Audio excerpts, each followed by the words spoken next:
Good day, everyone. My research study is coaching self-efficacy as predictors of athletes' performance in Davao del Norte. Researchy, Lea Timoreño, Maed PE, yours truly. Let's first talk about the background of the study. On the introduction, it talks about the manner coaches instruct their athletes, whether through praise or criticism, determines their coaching philosophies and isn't necessarily in line with their level of experience by Kasim 2023. This thought is very alarming because it suggests that coaches' instructional methods, such as the balance between praise and criticism, may not align with their coaching philosophies for the amount of experience they have. This disconnect could lead to inconsistencies in the coaching environment.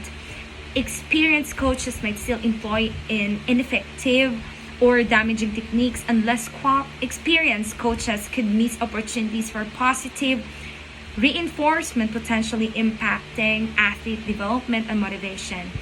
Inconsistent coaching styles may confuse athletes, who might expect clear alignment between their coach's philosophy and actual behavior. The second problem that I've searched on global setting, so during the 2021 International Coaching Summit, a study reported that coaches' self-efficacy was a significant predictor of athletes' performance, with higher coaching efficacy associated with improved athlete outcomes. This is very alarming because it highlights how crucial a coach's self-efficacy, their belief in their ability to coach effectively in determining athletes' performance outcomes. If a coach lacks confidence in their skill, it could negatively affect their athletes' development. Even if the coach possesses adequate technical knowledge, it implies that improving self-efficacy is vital for athletic success, and a lack of it, like all of it, may lead to underperformance. Regardless of the athlete's potential or the coach's experience, it emphasizes the psychological aspect of coaching and how it directly impacts athletes.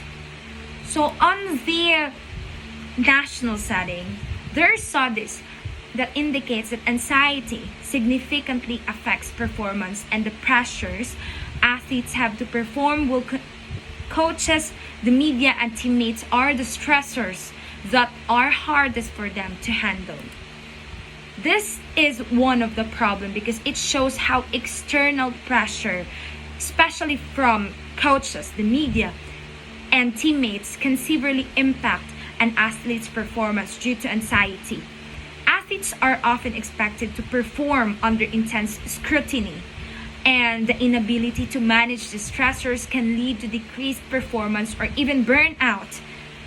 The fact that these pressures are identified as the hardest to handle underscores the need for better support system and mental health resources for athletes to help them cope with performance-related stress effectively. For the local setting, some coaches and athletes are not doing better because they are not receiving current training. This is really having a problem on the society nowadays because it highlights a significant gap in the development of both coaches and athletes due to outdated training techniques, strategies, and best practices. Both coaches and athletes may struggle to reach their full potential. It can lead to stagnation in performance, a lack of competitiveness, and failure to keep up with global standards in sports. This lack of updated training can also diminish opportunities for athletes at higher level of competition, thus affecting their long-term growth and success.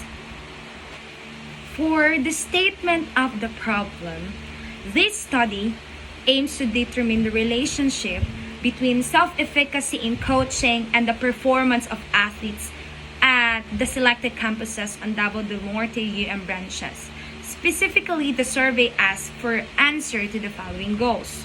So this study seeks to explore how self-efficacy in coaching, which refers to a coach's confidence in their ability to guide and influence athletes, relates to the performance outcomes of athletes at selected campuses within Davao del Norte UM branches. So here, self-efficacy is a critical factor in coaching because it can impact the strategies and method used by coaches, their decision-making, and ultimately the performance of athletes they train. By focusing on these campuses, the study aims to assess whether there is a significant correlation between the level of coaching self-efficacy and how well athletes perform in competitions, training, or other athletic activities. The study results could provide valuable insight that enhancing athlete performance through target intervention that focus on building coach confidence and competence. Specifically, the survey gathered data to address the following objectives may will guide the study's findings. So to describe the level of self-efficacy in coaching in terms of strategy, motivation, technique, and character. The level of self-efficacy in coaching is broken down into specific areas, namely strategy, motivation, technique, and character. Because these components collectively capture the full range of coaches' responsibility and influence on athletes. Here's why these particular areas are considered when assessing coaching self-efficacy. For strategy, a coach's ability to devise effective game plans, training regimens, and tactics is crucial for guiding athletes to success. Measuring self-efficacy in strategy reflects how confident a coach feels in making tactical decisions that can lead her or his athletes' victory or improved performance. For motivation, coaches play a significant role in maintaining athletes' morale and enthusiasm. Self-efficacy and motivation reflects the coach's belief in their capacity to inspire, encourage, and drive athletes to overcome challenges, sustain focus, and strive for improvement. For technique, coaches must have the confidence to teach and refine athletes' technical skills. Self-efficacy in technique represents the coach's belief in their ability to correct and enhance the physical skills necessary for the sport. Character. Beyond technical and strategic aspect, a coach is often responsible for shaping the athlete's character, including discipline, sportsmanship, and mental toughness. Self-efficacy in this area reflects the coach's confidence in instilling values and personal growth in their athletes. Number 2. To describe the level of performance of athletes in Davao del Norte UM branches in terms of skill, strength, endurance, and recovery. The level of athlete performance is described through the specific areas of skill, strength, endurance, and recovery because these elements present key aspects of an athlete's overall physical and competitive ability. Here's why. These areas are considered fundamental to assessing performance. Skill refers to the technical proficiency and mastery of sport-specific movement or techniques. Skill level determines how well an athlete can execute complex tasks, such as dribbling in basketball or a tennis serve. Evaluating performance through skill helps measure an athlete's technical capability and tactical execution. Number 2, the strength. Strength is critical for athletes to perform effectively in various sports, contributing to their ability to generate power, overcome resistance, and handle the physical demands of competition. Measuring strength provides insight into an athlete's physical conditioning and ability to compete in strength-dependent activities. Number 4, the endurance.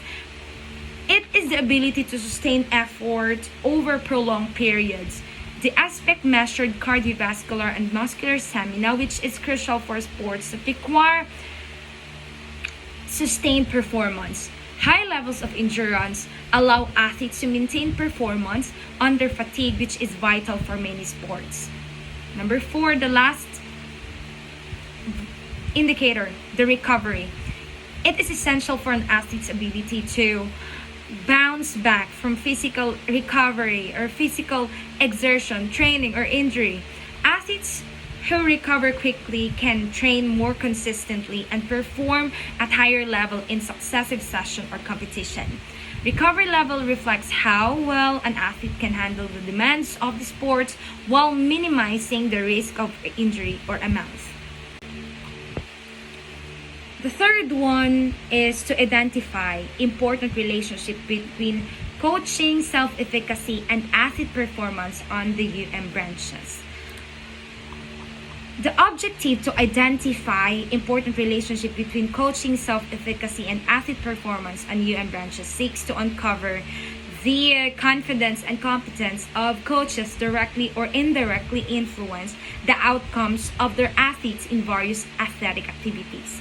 Let's talk about first the coaching self-efficacy. It refers to coaches' belief and their ability to effectively lead, train, and develop athletes in areas like strategy, motivation, technique, and character building. Coaches with high self-efficacy are generally more confident in their skills, which can translate to clear communication, better decision-making, and more effective leadership. For athlete performance, encompasses measurable outcomes in areas such as skill, strength, endurance, and recovery. These are essential components of success in sports, influencing how well athletes perform during training and competition. By examining the relationship between these two factors, the study aims to determine how variation in coaching self-efficacy affect athletes' performance level. For example, the motivation. A coach with high confidence in motivating their athletes might be better at keeping athletes engaged, driven, and resilient, leading to better endurance and quicker recovery times. Number 2, example, coaches who are confident in teaching and refining techniques may produce athletes with higher level skills, which directly impacts game performance. So now, the study could also reveal if there are specific aspects of coaching self-efficacy, example, strategy or motivation, that have a stronger influence on certain performance metrics. Example, skill or endurance. So, understanding this relationship can guide the development of training programs for coaches, ensuring that they enhance not just their technical expertise, but also their confidence in coaching across various areas, ultimately leading to better athlete outcomes. This study is grounded in Bandura's social cognitive theory in 1986, which places significant emphasis on self-efficacy, the belief in one's own ability to succeed in specific situations. In the context of coaching, self-efficacy is central because it influences how coaches guide, instruct, and interact with their athletes. Coaches with higher self-efficacy are likely to be more effective in entering positive athletic performance. Social cognitive theory in coaching, according to Bandura, people learn not only through their own experience but also by observing others, interacting with their environment, and being influenced by social factors. In the coaching realm, this means a coach's ability to teach and develop athletes depends not only on their knowledge and will also skills, but also on how confident they feel in using those abilities effectively. 4 key elements of coaching self-efficacy by Sutton 2001. First is the strategy. It refers to the coach's belief in their ability to develop and implement game plans, tactics, motivation, skills, personality. The importance of these elements together. These 4 elements reflect the holistic role of coach.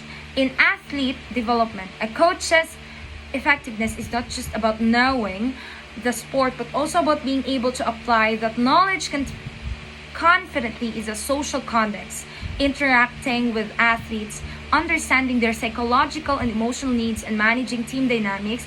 The theory suggests that coaches who have high self-efficacy across these 4 areas will be more successful in fostering high-performing, well-grounded athletes.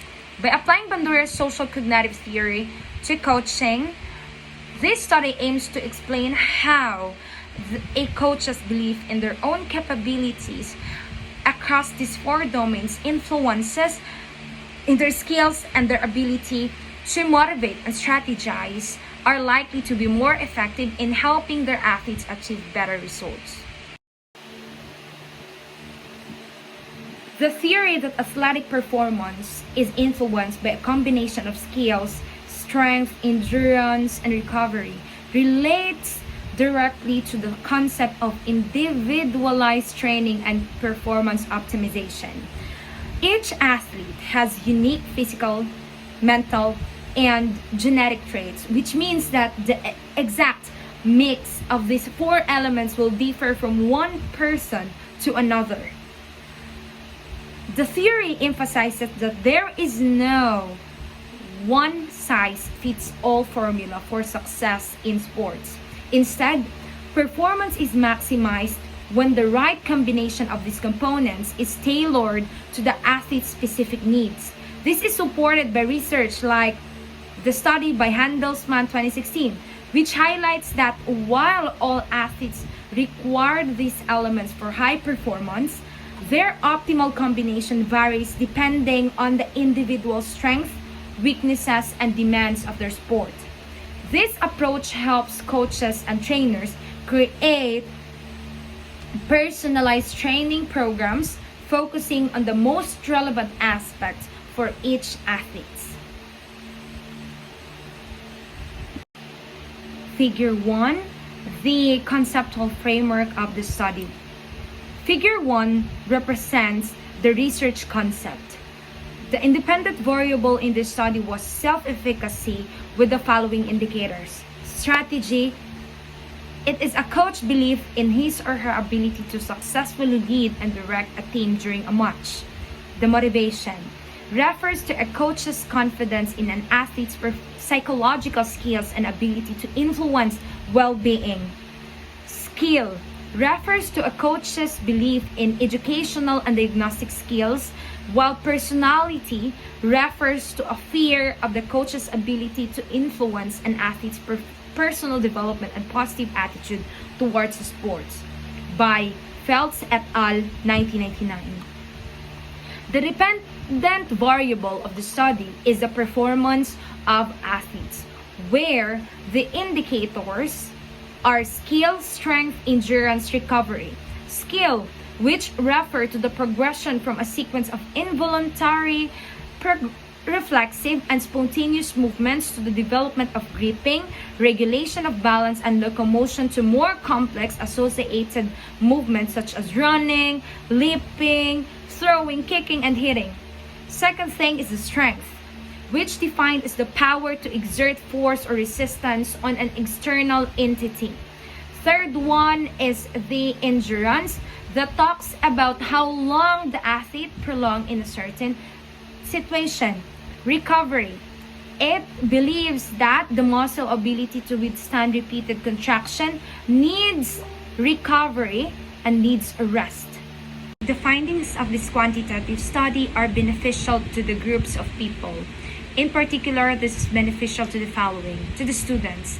They might be aware of the ways in which their coach's self-efficacy enhances their own athletic performance.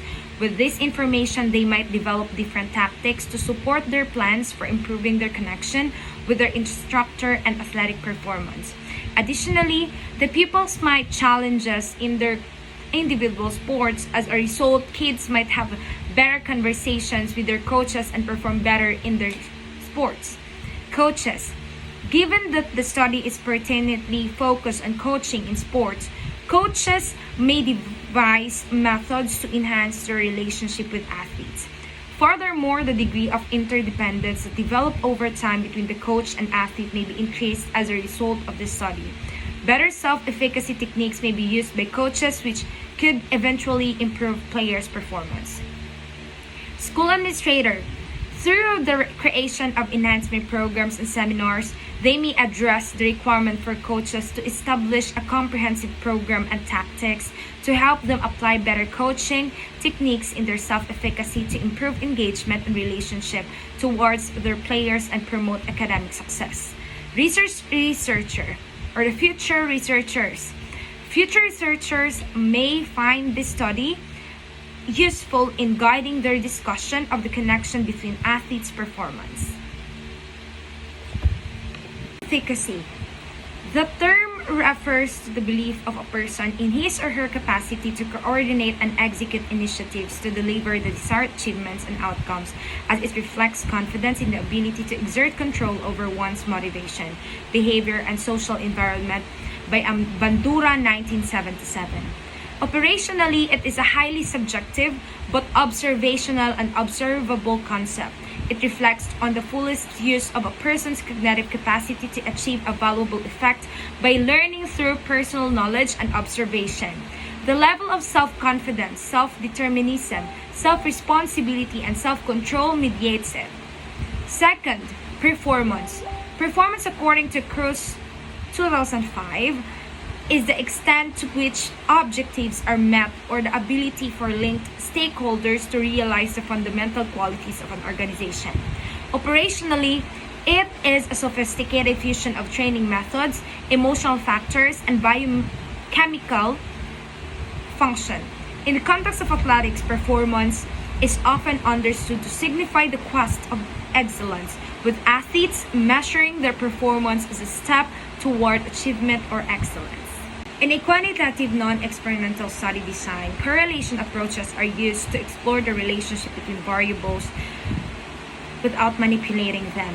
This means the researcher observes and measures variables as they naturally occur, rather than assigning participants to different conditions or manipulating a target variable. The study does not account for participant order circumstances or random distribution of variables, meaning the participants are grouped or assigned randomly. Instead, the focus is on understanding how certain variables or traits change in relationship to other. Correlation study aim to identify patterns of association between variables. For example, they might look at whether an increase in one trait is associated with an increase or decrease in another. These studies are often used to explore relationships in the natural world where the researcher cannot control or manipulate the environment. Since the researcher does not introduce treatments or interventions, the goal is to observe natural occurrences and analyze how certain factors could vary. However, it is important to note that correlation does not imply causation, meaning that even if two variables are related, one does not necessarily cause the other. By Simon 2011. The respondents for this study will include coaches and student athletes from the university branches in Davao del Norte. The coaches representing various sports disciplines will be chosen based on their involvement in coaching student athletes at the university. The student athletes coming from different sports teams will also be included to assess the impact of coaching self-efficacy in their performance. Both groups respondents will provide valuable insight into the relationship between coaching, effectiveness, and athlete outcomes across multiple university branches in Davao del Norte. The study will be conducted across multiple university branches in Davao del Norte, focusing specifically on the student athletes and coaches from these campuses. These branches, located in various regions, will provide a diverse context for exploring the impact of coaching self-efficacy on athlete performance. By including multiple university campuses in Davao del Norte, namely Tagum, Panabo, and Tinea Plata branches, the study aims to capture a wide range of experiences and environments within the university's sports program.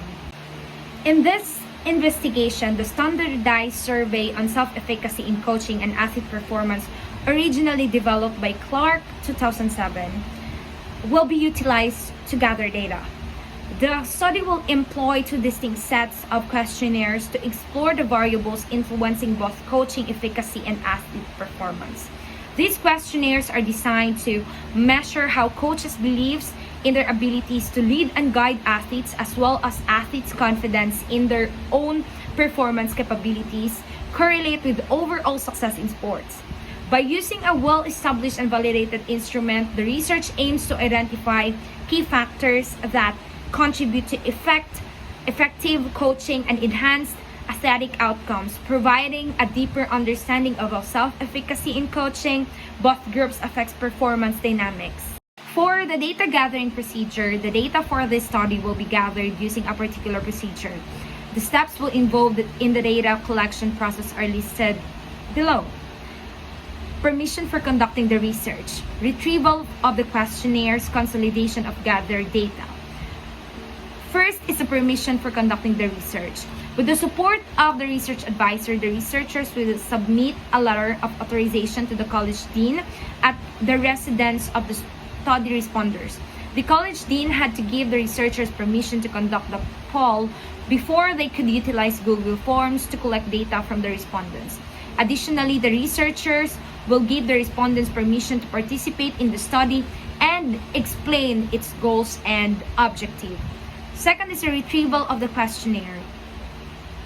The retrieval of the questionnaire were retrieved once they were completed and returned. This will be completed as the study participants return the questionnaire to the researchers over email. So, second thing is the implementing the questionnaire. I swap it out. I'm so sorry. Surveying will be done in the same way as the authorization document. The researchers will submit questionnaires via Google Forms and email because in-person interaction are still forbidden for the government regulation because of the COVID-19 outbreak. So, consolidation of the gathered data. This is the process of merging enormous data sets into single file or database to provide understandable and valuable information. The information obtained from the survey was compiled by the researcher using a variety of statistical techniques that were employed in this investigation. To ensure that aspects and ethics in research were strictly observed, this study was submitted to the SMCTI Graduate School. Also, the researcher took precautions to ensure that the required ethical procedures were followed while interacting with the participants, citing study-related concern and maintaining the anonymity of the research finding. Hence, the 10 dimensions of ethical consideration were strictly observed, which include social value, informed consent, vulnerability of the research participant, risk, benefits and safety, privacy and confidentiality, justice, transparency, qualification of the researchers, adequacy of facilities, and community involvement. And it will be thoroughly reviewed by the Research Ethics Committee, social value. Statistical treatment. The statistical tools to be used for data analysis and interpretation are the following. The mean. This statistical tool will use to determine the level of self-efficacy in coaching and the performance of athletes. Second one is the Pearson R.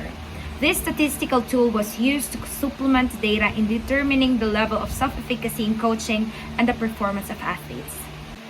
And these are one of my references from Garrido to 2023, Sabel 1986, Pecan 2018, What More 2001, Weiss JB 2020, and White Shannon 2017.